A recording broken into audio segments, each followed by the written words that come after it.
प्रणाम नमस्कार। मैं डॉक्टर सुनील राज कोचिंग क्लास भी चलाता हूँ। 25 साल से बच्चों को पढ़ाता हूँ। भारत की शिक्षा व्यवस्था और स्वास्थ्य व्यवस्था 1990 तक बहुत अच्छी थी। शिक्षा भी अच्छी थी, स्वास्थ्य भी अच्छा था। पिछले 25 साल में कौन सी राजनीतिक पार्टी आई उससे मुझे कोई मतलब नहीं। डॉक्टर बाबा साहब आम्बेडकर के बदौलत जिन दलितों, पिछड़ों एवं आदिवासी सरकारी नौकरी मिली, बिजनेसमैन बने, डॉक्टर बने, इंजीनियर बने, प्रोफेसर बने, टीचर बने, अध्यापक बने, दुनिया में आगे गए, वो सभी 85% अपने ही जाति के लोग, चाहे वो दलित हो, पिछड़ा हो, शूद्र हो, स्वयं गाड़े बंगले कार में घूमते, अपने बच्चों को डॉक्टर, इंजीनियर, प्रोफेसर, टीचर बना रहे हैं। लेकिन अपने ही जाति में, हर एक जाति में 30% वर्ग ऐसा होता है जो गरीब होता है, शारीरिक तौर पर, मानसिक तौर पर। न उसे 2 वक्त का खाना मिलता है, न रोटी मिलती है, न कपड़ा मिलता है। उनको उनकी ही जाति के लोग जो आज डॉक्टर बाबा साहब आम्बेडकर की बदौलत आरक्षण पाकर अच्छे कपड़े पहनते हैं, गाड़ी है, बंगला है, कार है, बड़ी बड़ी सोसाइटी में रहते, अपने ही कथित धर्मी भाई, जाति भाई जो गरीब है, वो शिक्षा से महरूम है, स्वास्थ्य से महरूम है। जिनको शिक्षा नहीं मिली, स्वास्थ्य नहीं मिला, उनके लिए वो कुछ देखते ही नहीं। केवल इतना स्वार्थ, मेरा बच्चा पढ़ना लिखना चाहिए, मेरा बच्चा आगे बढ़ना चाहिए। डॉक्टर बाबा साहब आम्बेडकर ने हर एक वर्ग के लिए देखा। आप कहाँ पैदा हो, तो किस हालत में पैदा हो, कैसे जिंदगी गुजारी, इट इज नॉट इम्पोर्टेंट। आपको कहाँ पहुंचना है इज वेरी इम्पोर्टेंट। ब्राह्मण, क्षत्रिय, वैश्य, शूद्र से मुझे कोई मतलब नहीं। किसी भी वर्ग का अगर गरीब व्यक्ति है, शिक्षा से, स्वास्थ्य से मरहूम है, उसे शिक्षा मिलनी चाहिए, स्वास्थ्य मिलना चाहिए। किसी भी वर्ग की अगर कोई लड़की गरीब है, पढ़ने में होशियार है, तो आप उसका कोचिंग का खर्चा उठाओ, शिक्षा का खर्चा उठाओ, किताब का खर्चा उठाओ, उसे मोटिवेशन दो, गाइडलाइंस दो, उसे पता न पड़े ऐसे उसको सपोर्ट करो। या तो अगर आपके पास हजारों में करोड़ों रुपए, बहुत अच्छा कमा रहे हो, खा रहे हो,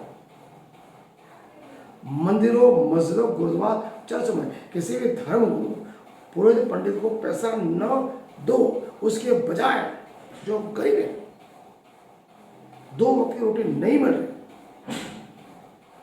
आपकी फालतू खर्च का 10% हिस्सा निकालो। बीड़ी, गुटखा, सिगरेट, तंबाकू, मटन, मच्छी में न डालो। 10% हिस्सा ऐसा निकालो। ऐसे 5 बच्चों को आप अपने पास रखो, या तो नजर में रखो, उसका शिक्षा का, स्वास्थ्य का खर्चा आप उठाओ। अगर एक बच्चा पढ़ लिख गया, गरीब का, चाहे वो किसी भी ज्ञाति का, उसकी पीढ़ी सुधर जाएगी, उसका जो आशीर्वाद मिले, आपको कभी कोई बीमारी नहीं होगी, न डायबिटीज होगा, न बीपी होगा, वो अंदरूनी शांति मिलेगी। आपको कभी किसी मंदिर, मस्जिद, गुरुद्वारा, चर्च पे, मंदिर पे सिर टेकने की जरूरत नहीं पड़ेगी। परमात्मा उस गरीब बच्चों में, बच्चियों में, गरीब लोगों में बसता। इसलिए मैं तो कहता हूँ, अगर आपके पास पैसा है, अच्छा कमा रहे हो, तो केवल 5 बच्चों को पढ़ाने का, लिखने का, शिक्षा का और स्वास्थ्य का खर्चा उठाइए जब तक वो पढ़ रहा है। और ऐसे पढ़ाए, दाएं हाथ दे, बाएं हाथ को पता ना उसे भी महसूस कराए कि तुझे पढ़ना पड़ेगा, अन्यथा जिस हालत में तेरे माँ बाप अभी कठिन संघर्ष कर रहे हैं उससे भी बदतर तेरी जिंदगी होने वाली। मैं केवल तुझे इसलिए सपोर्ट कर रहा हूँ कि तू जीवन में आगे बढ़े। मैं तेरे पे कोई एहसान नहीं कर रहा, ये भी आपको बोल रहा हूँ। मुझे परमात्मा ने बोला है कि तुझे मुझे तेरा सपोर्ट देना, बस इतना कर लो।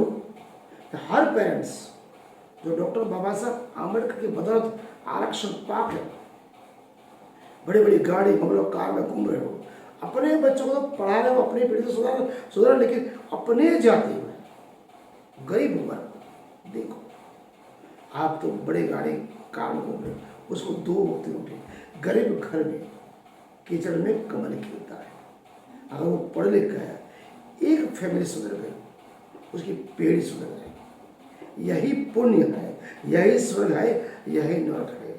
मरने के बाद कुछ नहीं मिलने वाला। परमात्मा उस बच्चों और बच्चियों में बसता है जिन्हें शिक्षा स्वास्थ्य नहीं मिलती, 2 वक्त की रोटी नहीं मिलती। आपका एक छोटा सा कदम, आपका छोटा सा हाथ उस बच्चियों का जीवन बदल देगा। जिस घर में खाना नहीं मिलता उसको बिना पूछे, बिना समझे, उसको बिना खबर दिए अनाज पहुंचे। हॉस्पिटल में जाओ, अगर कोई गरीब है, पैसा नहीं दे रहा है, डॉक्टर को बोल दो कितना भी पैसा हो मैं दे दूंगा, उसकी दवाई का खर्चा उठाए। यही तो पुण्य है, यही परमात्मा चाहता है। शिक्षा, 5 बच्चों की शिक्षा का खर्च उठाओ, उसे कपड़े का खर्च उठा दो, किताबों का खर्च उठा दो। अगर वो बीमार कोई हॉस्पिटल में जाओ, जिसके पास पैसा नहीं है, घर मकान खेती बाड़ी बेच के अपने माँ बाप को बचा रहा है, उसको ऐसे मदद करो, हेल्प करो कि उसे पता भी नहीं पड़े, वो दिल से दुआ लेगा। परमात्मा उसी में बसता है, परमात्मा वही चाहते हैं। आज कुछ थोड़ी अलग बातें, 25-26 साल से मैं कोचिंग क्लास से रहा हूँ, 10% नहीं 25% बाजार से जो फी है उससे 50% कम फीस में मैं पढ़ाता हूँ। इसलिए तो आज भी मैं हेल्दी बॉडी में हेल्दी माइंड, हेल्दी बॉडी में sharp mind. Recently I am 57, young and energetic. धर्म अध्यात्म दर्शन भी देता हूँ, संस्कार भी देता हूँ, मोटिवेशन भी देता हूँ, डॉक्टर भी हूँ, दवाई भी देता हूँ। हंसते खेलते बच्चे आते हैं, हंसते खेलते जाते हैं, हंसता खेलता बीमार आदमी आता है, हंसता खेलते जाते हैं, बीमार रो के आते हैं, हंसते खेलते जाते हैं। बच्चे मास होते हैं, बच्चे हंसते खेलते जाते हैं। यही तो जीवन है।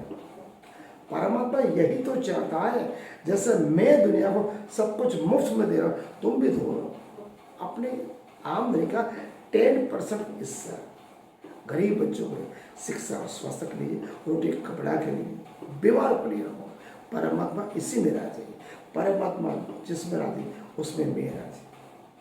आराम से नींद आए, न बीपी होगा न डायबिटीज हो। 50 साल पूरी गधे की तरह मेहनत करोगे, करोड़ों रुपए कमाओगे, क्या करोगे? बाकी 20 साल बीमारी पे जाओगे। और ऐसे पुण्य छोटे छोटे किए हो गए, जैसे कौआ मटके में पानी भरा है, आधा है कंकड़ डालता है, उसने कंकड़ की तरह शिक्षा स्वास्थ्य के लिए डालते आपको पुण्य जमा होता रहेगा। परमात्मा के बैंक में आपको पुण्य जमा होगा, खुद भी बीमार नहीं पड़ेगी, तुम्हारी पीढ़ियाँ सुधर जाएंगी, आनंद उल्लास में। कुछ अलग बात है कि अच्छा लगे तो कमेंट में बताओ, मन करे चिंतन कर। नमस्कार।